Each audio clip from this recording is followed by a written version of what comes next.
Salve a tutti, l'assemblea dei delegati di Confcooperative regionale riunitasi a Rauscedo ha eletto oggi il suo nuovo presidente, che è Daniele Castagnaviz.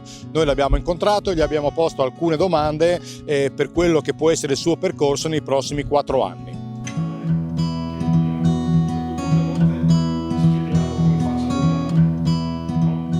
Presidente Castagnaviz, lei è appena arrivato alla presidenza di Confcooperative. Con quale animo si prepara proprio a presiedere questa importante associazione per i prossimi 4 anni? Prima di tutto con uno spirito di servizio nei confronti delle nostre associate e ponendo sempre le cooperative e i loro soci al centro del mio e del nostro fare comune e del nostro interesse e del nostro aiutare nei confronti della Regione. Ecco, dal suo punto di vista, che insomma lei è un cooperatore di lungo corso, qual è lo stato di salute della cooperazione regionale in questo momento, visto anche il passaggio di questa primavera molto difficile? Questa primavera, questa emergenza sanitaria, questo Covid sicuramente ha inciso anche sull'economia delle nostre cooperative. Sicuramente lascerà degli strascichi purtroppo, ma credo che nelle difficoltà il mondo della cooperazione ha sempre saputo salvarsi, sempre saputo emergere.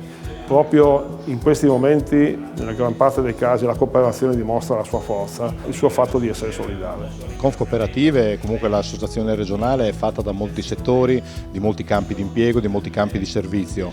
Per quanto è a sua conoscenza, ecco, proprio in questo momento, quali sono i settori che hanno sofferto di più e quelli che avrebbero magari bisogno di maggiore attenzione? Credo che in questo momento i servizi, le cooperative sociali, quindi le cooperative che sono al servizio delle persone, sono quelli che hanno sofferto di più, sono quelli che andranno più attenzionate e credo che quelle che comunque aiuteranno a dare risposte alle esigenze della nostra società, per cui sono quelle che dovremmo saper aiutare per poter far sì che essi continuino a dare quel servizio fondamentale sul nostro welfare che hanno fatto negli ultimi anni. Ecco, per questo punto in particolare sul discorso welfare e migliorare oppure affrontare queste difficoltà probabilmente serve una forte interlocuzione con la Regione, lei è d'accordo? Sono perfettamente d'accordo, tra l'altro l'apertura che abbiamo avuto in assemblea da parte dell'assessore Bini credo sia un segnale e anche lo stesso intervento in videoconferenza del Presidente Federica siano dei segnali molto importanti che dovremo saper cogliere e dovremo saper anche attenzionare nella loro verità. Presidente Castagnaviz, lei proviene dal settore agricolo e agroalimentare, considerato essenziale proprio dalle recenti misure di contrasto alla pandemia. Ecco, su questo aspetto che mi sembra rilevante, qual è la sua riflessione? Io sono presidente di una cooperativa cerealicola che raccoglie mais, raccoglie soia, raccoglie cereali.